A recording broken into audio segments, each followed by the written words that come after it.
Hello everyone, welcome to back my channel. I hope everyone is having a wonderful day. Before starting the video, please go ahead and hit the subscribe button. At the Chancellor Mansion, Devin can't believe this is happening.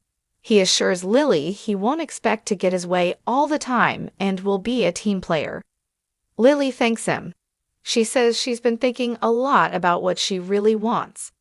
Billy and Victor talk about family legacy, and she realized she should be building up theirs. Abby appears and they fill her in. She's thrilled. Divo wants to celebrate. Let's go. At Nate's place, he and Audra share a little toast and kiss. He tells her he could spend forever with her like this on the couch. She teases about slagging off. His phone rings and she urges him to take it. He reluctantly picks it up. It's the PI who's looking for Damien. He answers and asks if they found his brother. He listens and says, "Thanks for the update." He tells Audra that a lead has led the investigator to Los Angeles. Just then, he gets a text from Devin, who asks him to join them to celebrate good news about Lily. Nate asks Audra how she feels about spending some time with his family. Audra complains, and he reminds her that she said she was committed to winning them over. He coaxes, "Do it for me." Audra thinks that's something a boyfriend would say. Are we turning into a couple? Nate knows she hates labels, but she likes spending her time with him, and they did a major holiday together. They kiss, and she agrees to go. In the park, in the dark, Sally and Billy pause their jogging session to discuss heart rates and how cold it is out there.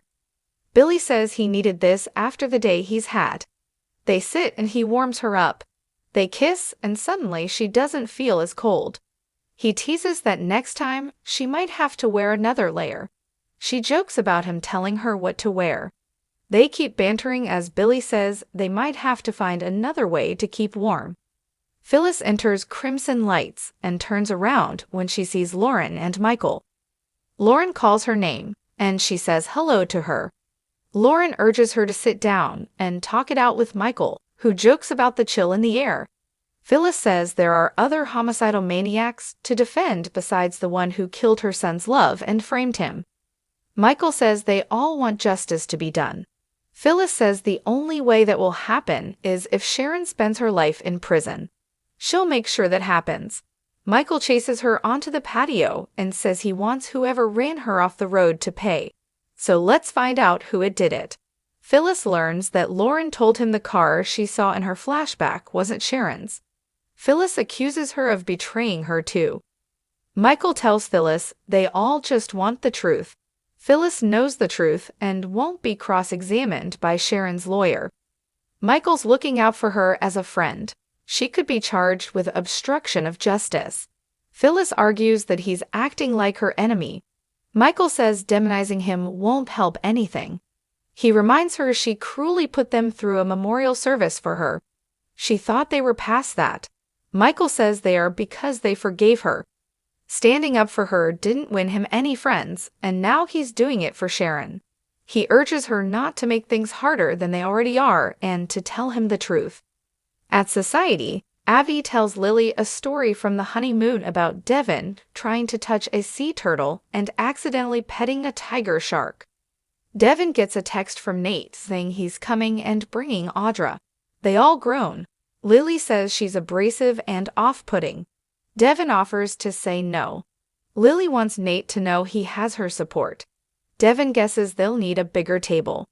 Nate and Audra arrive, and they all sit.